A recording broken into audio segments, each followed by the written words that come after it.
నమస్తే, నా పేరు Kalyan Dilip Sunkara. Welcome to common library. ఈరోజు ఉదయం చాలామంది ఇండస్ట్రీకి సంబంధించినటువంటి వ్యక్తులతో మాట్లాడడం జరిగింది. నిన్న పవన్ కళ్యాణ్ గారు గౌరవ ఉప ముఖ్యమంత్రి వారి యొక్క ప్రెస్ నోట్ చూసిన తర్వాత నేను మాట్లాడితే విభిన్నమైనటువంటి సందర్భాలలో చర్చించినప్పుడు నేను అప్రోచ్ అయినటువంటి ఆవేశానికి వాళ్ళు చెప్పినటువంటి విషయాలకి కొంత ఆలోచన సంతరించుకుంది. ఏంటంటే సింపుల్ లాంగ్వేజ్లో మాట్లాడుకుందాం. సినిమా ఇండస్ట్రీకి సంబంధించినటువంటి కష్టాలని ప్రముఖంగా అడ్రస్ చేశారు. మా భీమవరం పరిసర ప్రాంతంలోని కొంతమంది థియేటర్ ఓనర్స్తో చిన్నప్పటి నుంచి బంధుత్వాలు ఉండడం వల్ల వాళ్ళని కూడా మాట్లాడితే వాళ్ళు కొన్ని విషయాలను చెప్పారు. డిప్యూటీ సీఎం గారు ఇచ్చినటువంటి ప్రెస్ నోటు, అలాగే ఇండస్ట్రీలో జరుగుతున్నటువంటి ఉదంతాలు, ఇవన్నీ కూడా సామాన్యులకు కూడా తెలియాలి. ఎందుకంటే సినిమాని మన జీవితం నుంచి వేరు చేయలేరు. Simple language. 150 రూపాయలకి ఒక కుర్చీ వేసి కూర్చోబెట్టి 2.5 గంటలు ఎంటర్టైన్మెంట్ ఇచ్చేటువంటి వేరే మాధ్యమం ఏంటి కళ్యాణ్ చెప్పు అని చెప్పి ఇండస్ట్రీకి సంబంధించిన వ్యక్తి నన్ను అడిగారు. ఆలోచిస్తే మందు తాగేవాళ్ళు కానించి విభిన్నమైనటువంటి సరదాలని కాంక్షించేటువంటి వ్యక్తుల వరకు కూడా, అంటే ఒక మన రెగ్యులర్ లైఫ్ స్టైల్లో, ఒక దైనందిక జీవితంలో మనం ఏదైనా ఆనందాన్ని కోరుకుంటున్నాం అనుకోండి, ఒక స్మోకర్కి సిగరెట్, ఒక డ్రింకర్కి ఒక ఆల్కహాల్ బాటిల్, లేదంటే జోదం ఆడేటువంటి వ్యక్తికి ఆన్లైన్లో బెట్టింగ్ ఆడాలంటే అకౌంట్లో కొంత డబ్బులు, వేరే ఇతరేతర స్త్రీ సాంగత్యాలు కానీ రకరకాల వ్యవహారాల దాకా ప్రతి దాంతో పోలిస్తే 2.5 గంటల సేపు ఆనందాన్ని ఆహ్లాదాన్ని కూర్చోబెట్టి పంచేటువంటిది సినీ కళామ తల్లి, సినీ ఇండస్ట్రీ మాత్రమే. ఇందులో నో డౌట్. అయితే ఇవాళ మల్టీప్లెక్స్ లాట్లో పాప్కార్న్ రేట్ కంటే టికెట్ రేట్ తక్కువ ఉంది, కూల్ డ్రింక్ రేట్ కంటే టికెట్ రేట్ తక్కువ ఉంది. అంటే ఇవన్నీ మనం కోరుకుని వెళ్తున్నటువంటి, మన సంధ్యా 70లో 150 రూపాయలు పెట్టి చూసి 20 రూపాయలు పెట్టి సమోసా కూడా కొనుక్కుని తినొచ్చు. కానీ మనకు రెక్లైనర్ కావాలా, మనకు పడుకుని చూడాలని చెప్పి మనం వెళ్ళి అక్కడ కాస్ట్ ఆఫ్ ఎంటర్టైన్మెంట్ పెరిగింది అని కంప్లైంట్ చేయడం సమంజసం కాదేమో నా వ్యక్తిగతమైన అభిప్రాయం. పీవీఆర్కి వెళ్ళి సినిమా చూడాలి హైదరాబాద్లో, లేకపోతే అల్లు అర్జున్కి సునీల్ నారాయణ గారికి సంబంధించినటువంటి ఏషియన్ సినిమాస్ దాంట్లోనే చూడాలా, లేదా సంజయ్ 70కి వెళ్ళి చూడాలంటే మన చాయిస్, మన ప్రిఫరెన్స్. ఇప్పుడు వాళ్ళే ఉంటారు మల్టీప్లెక్స్లు పెట్టిన వాళ్ళు, మేము ఇంత సౌండ్ సిస్టమ్లకు ఖర్చు పెట్టాం, మీకు ఎంత కంఫర్ట్ ఇస్తున్నాం, 2.5 గంటల సినిమాలు మీకు ఎంత కంఫర్ట్ ఇస్తున్నాం. నిజం చెప్పండి, మన ఖుషీ cinema 10th class 9th class టైంలో మనకి బాల్కనీ టికెట్లు దొరకపోతే మన నేల టికెట్లు దొరికినట్టుకి వెళ్ళి అల్లరి చేసిన రోజులు లేవా?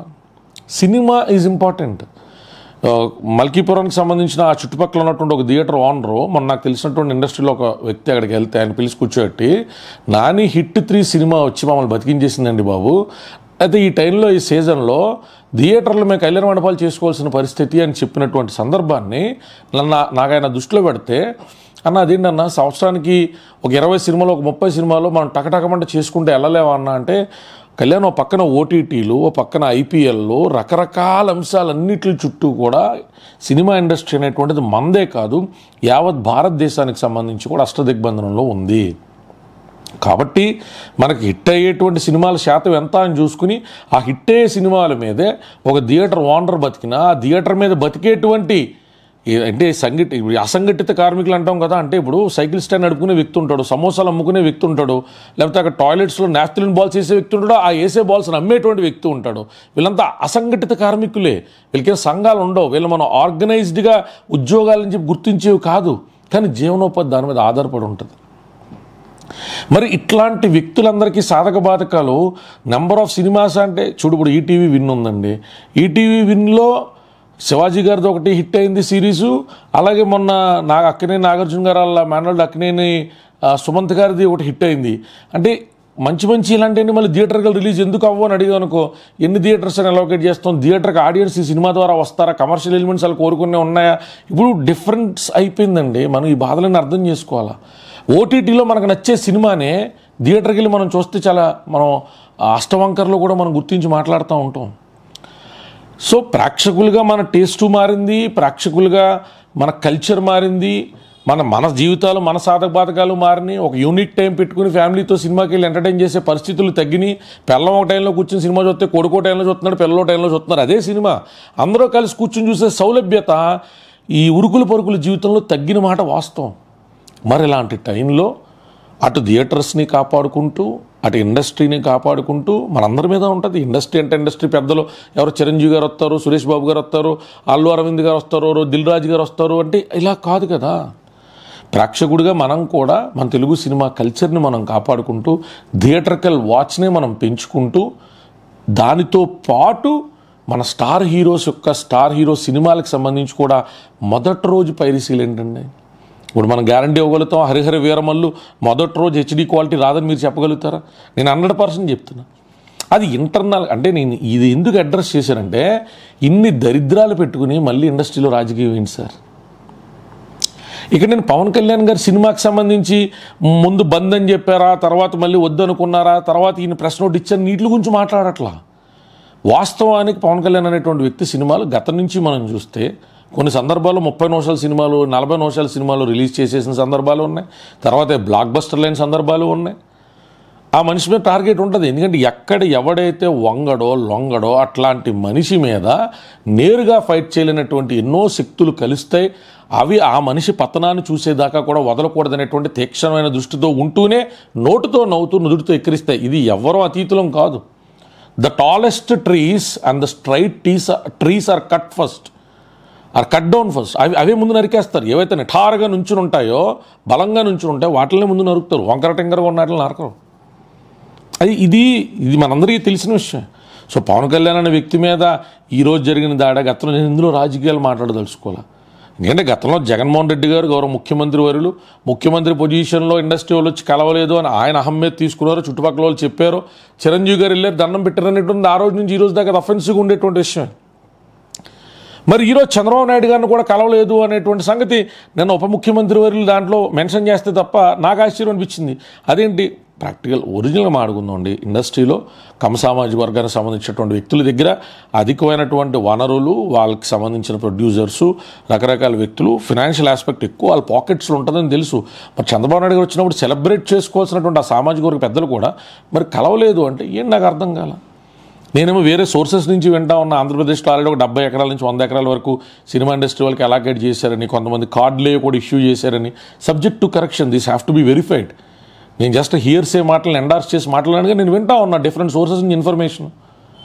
మీరు అక్కడక్కడ చేసుకోండి, అబ్బాయి ఇక్కడెక్కడ కూడా చేసుకోండి, చంద్రబాబు నాయుడు గారు ప్రోత్సహించారు. అసలు నిన్న విషయంలో పవన్ కళ్యాణ్ గారు స్పందించినట్టే లోకేష్ గారు కూడా స్పందిస్తారేమో అనుకున్నా కుటుంబ ప్రభుత్వంలో. బట్ టైం తీసుకున్నారేమో చూడాలా. చంద్రబాబు నాయుడు గారు కూడా స్పందించాలి ఈ విషయం మీద.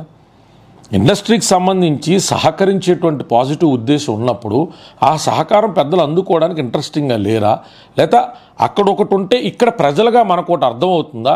ఇవన్నీ కూడా క్లియర్ చేయాల్సిన బాధ్యత అటు సినీ ఇండస్ట్రీ పెద్దల మీద ఉంది, ఇటు ప్రభుత్వ పెద్దల మీద ఉంది. ఖచ్చితంగా అడుగుతారు కదా, జగన్మోహన్ రెడ్డి గారు తాలూకా వాళ్ళు విమర్శలు చేస్తున్నారంటే చేస్తారు కదా. మరి ఆ టైంలో చంద్రబాబు నాయుడు అనేటువంటి వ్యక్తే బాగా చూసుకున్నాడు, నంది అవార్డ్స్ విషయంలో ఇంకోటి విషయంలో జగన్మోహన్ రెడ్డి అనే వ్యక్తి వాళ్ళ మీద సీతకన్నేసాడని చెప్పి ఎలక్షన్ దాకా కొట్టిన తర్వాత ఆబ్వియస్లీ వాళ్ళు అడుగుతారు. వాళ్ళు అడిగారు అన్నది కాదు కదా ఇక్కడ పాయింట్ ఆఫ్ డిస్కషను.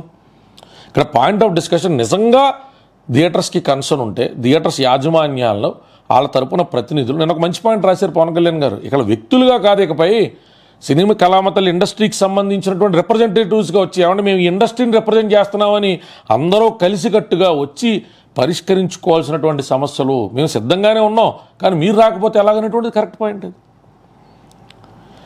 ఇక హరిహర వీరమల్లు దగ్గరికి వస్తే ప్రొడ్యూసర్ చాలా మంచి వ్యక్తి అని నేను వింటా ఉన్నా. నాకు నేరుగా పరిచయం లేరు. రత్నం గారు ఎన్నో ప్రయాసాలకు వచ్చి ఆయన సినిమా తీశారు. అట్లాంటి వ్యక్తిని లేకపోతే పవన్ కళ్యాణ్ అనేటువంటి వ్యక్తిని రాజకీయాలు సినిమాలు కలిపేసి మేము సినిమాని దెబ్బ కొడతాం, మేము పైరసీ సర్క్యులేట్ చేస్తాం అంటే చూడండి, ఒక ఉన్మాదాన్ని మనం ఎంత పెంచి పోషింతే అదే ఉన్మాదానికి మనం బలవుతాం. ఇది మాత్రం అండర్లైన్ చేసి పెట్టుకోండి. మనం ఒక తప్పుడుతనాన్ని సమాజంలోకి తీసుకెళ్ళిపోయి తర్వాత మన ప్రత్యర్థులు ఆ తప్పుడుతనాన్ని వాడుకోకూడదు అనుకుంటే కరెక్ట్ కాదు. నేను ఫలానా పార్టీ వాళ్ళని చెప్పట్లా. పవన్ కళ్యాణ్ గారు అంటే నచ్చకపోయినా మనందరూ అర్థం చేసుకోవాల్సింది ఏంటి, జూనియర్ ఎన్టీఆర్ గారి సినిమా చూసి మన ఆహ్లాదంగా ఫీల్ అయిన రోజులు ఉన్నాయి, బాలకృష్ణ గారి చూసి ఫీల్ అయిన రోజులు ఉన్నాయి. మనకు నచ్చిన యాక్టర్ అయినా సినిమా హిట్ అయితే ఎవ్వడో ఆపలేం. ఆ సినిమాకి తప్పట్ల మనసులో అయినా కొట్టుకోకుండా మనం ఉండలేమండి. ఇది ఫ్యాక్ట్. మనం రోజువారీ ఎంత కష్టపడ్డా సాయంత్రానికి మనకు ఊరటనిచ్చేది ఆ 2 గంటల సినిమా. ఆ సినిమాని తక్కువ చేసి మాట్లాడలేం, ఆ సినిమాని పక్కకు పెట్టి మాట్లాడలేం. సినిమా తారల గురించి ఫ్యాన్ వార్స్ ఇవన్నీ కూడా మనలో ఉన్న ఎనర్జీ డిస్పెన్స్ అవ్వడానికి పాజిటివ్ నోట్లో అవన్నీ ఆహ్లాదకరంగా ఉంటే బాగానే ఉంటాయి. కానీ గతంలో కూడా ఒకసారి పవన్ కళ్యాణ్ గారి అభిమాని ఒక అతను చంపేశారు బెంగళూరులో. అది కూడా చాలా బాధాకరమైనటువంటి సందర్భం. పవన్ కళ్యాణ్ గారు అప్పుడు వెళ్ళి తిరుపతిలో వాళ్ళ ఇంటికి వెళ్ళి కలిసి వచ్చినారు. ఫ్యాన్ వార్స్ మరి అంత పెచ్చిబిల్లిపోయి మనుషులు ప్రాణాలు తీసుకునే తగిలిపోతుంది ఉన్మాదం తప్ప. అమెరికాలో కూడా ఫుట్బాల్ టీమ్స్ కింద విడిపోయి ఉంటారు, బేస్బాల్ టీమ్స్ కింద విడిపోయి ఉంటారు, బాస్కెట్బాల్ టీమ్స్ కింద విడిపోయి ఉంటారు, NBA అనుకుంటా. అన్ని చోట్ల మనుషులు వేరు వేరు గ్రూపుల కింద గుంపుల కింద ఉండే ఈ భూమి మీద ఉన్నటువంటి కొద్ది సమయాన్ని కూడా ఏదో ఒక కాంపిటీషన్ సృష్టించుకుని బతుకుతారు, ఒక false competition which is actually not needed. కాబట్టి ఇండస్ట్రీ అనేటువంటి సందర్భం వచ్చినప్పుడు మనందరికీ ఆహ్లాదాన్ని పంచి మనందరికీ కాస్త వేరే లోకంలోకి తీసుకెళ్ళగలిగేటువంటి ఆ చక్కటి మాధ్యమాన్ని మనదైనటువంటి పరిధిలో మనం కనీసం టికెట్ కొనుక్కుని ఆ సినిమా మనకు నచ్చని హీరో చూడపోయినా పర్లేదు, కానీ పైరసీలను ప్రోత్సహించో అటువంటి సినిమాల మీద అన్యాయం జరుగుతూ ఉంటే దాని గురించి కూడా మనం మాట్లాడకుండా పర్లేదు అచ్చికిచ్చిగా బాగా జరిగింది అనుకుంటే అది తప్పు. రాజకీయాలు వేరు, సినిమాలు వేరు. ఖచ్చితంగా రాజకీయాలని సినిమాల్లోకి తీసుకురాకూడదు. సినిమా ఇండస్ట్రీ ఖచ్చితంగా రాజకీయాలకు దూరంగానే ఉండాలి. నన్ను గతంలో ఒక మనిషి అడిగారు, మరి దిల్ రాజు గారిని మాట్లాడతా చిరంజీవి గారి కుటుంబంలోనే సాయిధరం తేజ్ గారి సినిమాకి సంబంధించిన దాంట్లో పవన్ కళ్యాణ్ గారు రాజకీయాలు ఎందుకు ఇస్తారంటే అప్పటికైనా పొలిటీషియన్, ఆయన అక్కడ గెస్ట్ కింద వెళ్ళారు. పాలిటీషియన్స్ని ఇన్వైట్ చేసినప్పుడు పాలిటిక్స్ గురించి అడపదడప ప్రస్తావించుకుని ఉంటుంది, ఎందుకంటే వాళ్ళ నరనరాల్లో రాజకీయం ఉంటుంది. నేను చెప్పేది రాజకీయ నాయకులు ఆ వేదికల మీద పిలిచినప్పుడు కేటీఆర్ గారిని పిలిస్తేనో పవన్ కళ్యాణ్ గారిని పిలిస్తేనో రేవంత్ రెడ్డి గారినో జగన్ గారినో పిలిస్తేనో అడపాదడప మాట్లాడేటువంటి రాజకీయ ప్రస్తావన గురించి మాట్లాడట్లా. సినిమా ఇండస్ట్రీలో ఉన్న వాళ్ళు, రాజకీయాలతో సంబంధం లేని వాళ్ళు, నేరుగా కానీ ప్రత్యక్షంగా కానీ పరోక్షంగా కానీ రాజకీయాల్లో ఇన్వాల్వ్ అయినటువంటి వ్యక్తులు కూడా రాజకీయాల గురించి ప్రస్తావించడం తప్పు. మన భైరవకోన సినిమాకి సంబంధించి ఆ డైరెక్టర్ మాటన్న ఒక క్లిప్పింగ్ నాకు పంపించారు. ఆ క్లిప్పింగు కాంట్రవర్సియా కరెక్టా పక్కన మాట్లాడదాం, తద్వారా సినిమా ఇండస్ట్రీ యూనిట్ మొత్తం మీద అది ఇంపాక్ట్ పడుతుందా లేదా? చక్కగా సినిమా చూసి ఆహ్లాదంగా మంచు మనోజ్ గారు చాలా రోజుల తర్వాత యాక్ట్ చేశారు, నారా రోహిత్ గారు యాక్ట్ చేశారు. ఎవరైనా సినిమాకి వెళ్ళాలి అంటే ఇంత రొదన మధ్య ఇంత గోల మధ్య సృష్టించుకోవాల్సిన అవసరం ఉందా? తస్మాత్ జాగ్రత్త. సినిమా ఇండస్ట్రీకి సంబంధించిన రైటర్స్, ప్రొడ్యూసర్స్, డైరెక్టర్స్ మీకు సంబంధం లేని ఎరీనాలోకి మీకు ఎందుకు రావడం? రాజకీయాలు మాట్లాడుకోవడానికి అదేమన్నా అది వేదిక కాదు కదా. సాయంత్రం సరదాగా 4 గ్లాసుల మధ్య చీర్స్ని కొట్టుకుని మాట్లాడుకునే సబ్జెక్టే అది. చాలా పార్టీలకి సెన్సిటివ్ జోన్స్ ఉంటాయి. ఆ సెన్సిటివ్ జోన్స్ని టచ్ చేసి మాట్లాడితే 11 అని మాట్లాడేది కరెక్ట్ కాదు. జగన్మోహన్ రెడ్డి గారు ఓడిపోయి అయిపోయింది గత. మళ్ళీ ఎలక్షన్లు వచ్చినప్పుడు ఆ ఎలక్షన్ల విషయంలో రాజకీయ నాయకులు దాన్ని ప్రస్తావించుకుంటారు. రాజకీయ నాయకుల అభిమానుల కింద మీరుంటే దాని తర్వాత వచ్చే కాన్సిక్వెన్సెస్ని కూడా తీసుకోగలగాలి. ప్రతి పొగడ్త వెనకాతల విమర్శ అంటుకునే ఉంటుందండి. ప్రతి ఆహ్లాద వెనకాతల ప్రమాదం కూడా అంటుకునే ఉంటుంది. ఆహ్లాదకరమైన ట్రిప్పుల కోసం వెళ్ళి కాదు మృత్యువాత పడేది జనాలందరూ కూడా. అందుకే మన పరిధి ఎరిగి వ్యవహరించాలి. ఇండస్ట్రీలో చాలా తలకాయపోట్లతో పాటు పద్దాగా రాజకీయాలు ప్రస్తావించడం తలకాయపోటు కూడా ఇండస్ట్రీలో తప్పు. అది ఖచ్చితంగా తప్పే. ఎవరినైనా ఇద్దేవో చేసి మాట్లాడడం తప్పే. జగన్మోహన్ రెడ్డి గారు 40% ఓటు బ్యాంక్ ఉంది. రాజకీయ నాయకులకు సంబంధించినటువంటి పార్టీ కార్యకర్తలు, ఎన్రోల్డ్ కార్యకర్తలు కొట్టుకుంటారు, మాడుకుంటారు. సినిమా ఇండస్ట్రీని తీసుకొచ్చి రాజకీయాల్లో ఇరికించడం కూడా తప్పే.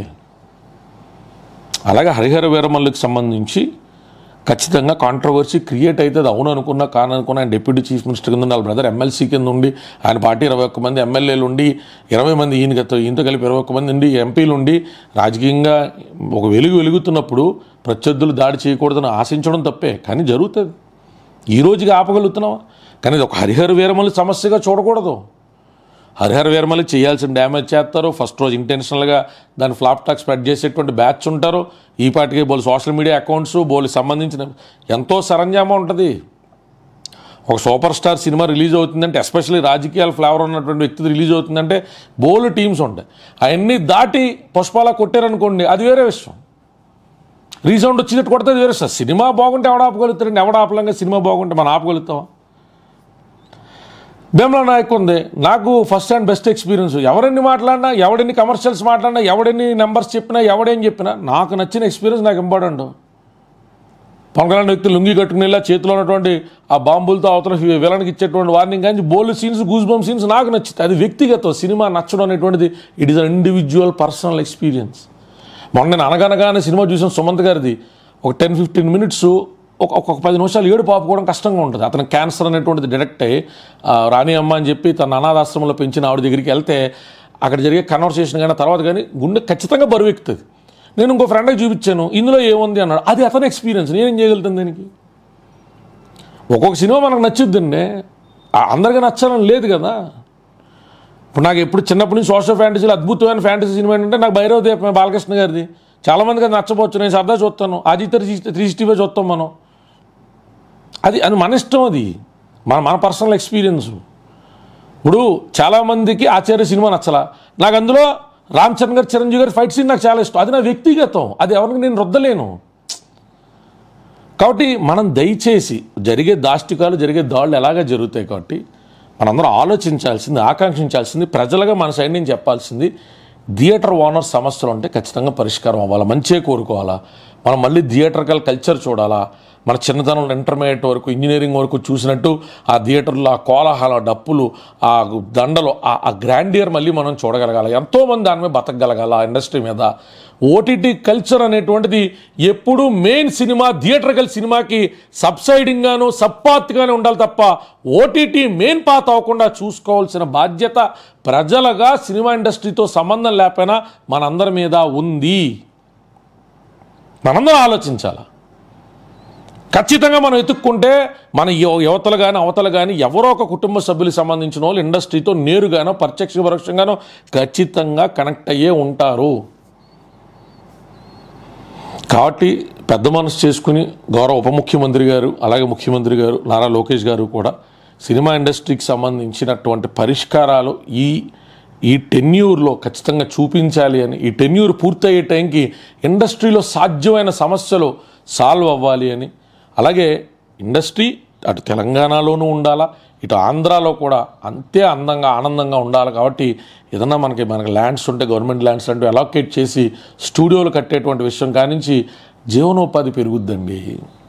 బాలకృష్ణ గారు ఇక్కడ 300 ఎకరాలు శాంక్షన్ అయింది అంటే బాలకృష్ణ గారిని చూసి నాకు ఆనందం వేసింది. ఎంతమందికి అన్నం పెట్టబోతున్నాడు ఈ మనిషి భవిష్యత్తు. కరెక్టే కదా. ఇక్కడ 300 ఎకరాలు రేవంత్ రెడ్డి గారి ద్వారా అయిందన్నో అది ఎంతవరకు ప్రాస్పెక్ట్ అయిందో చూడాలి. కడుతున్నారు స్టూడెంట్ ఆనందమే కదా. రేపు పొద్దున్న నాగబాబు గారు కట్టారు అక్కడ ఆనందమే కదా. మనకు కావాల్సింది 10 మందికి అన్నం పెట్టడం.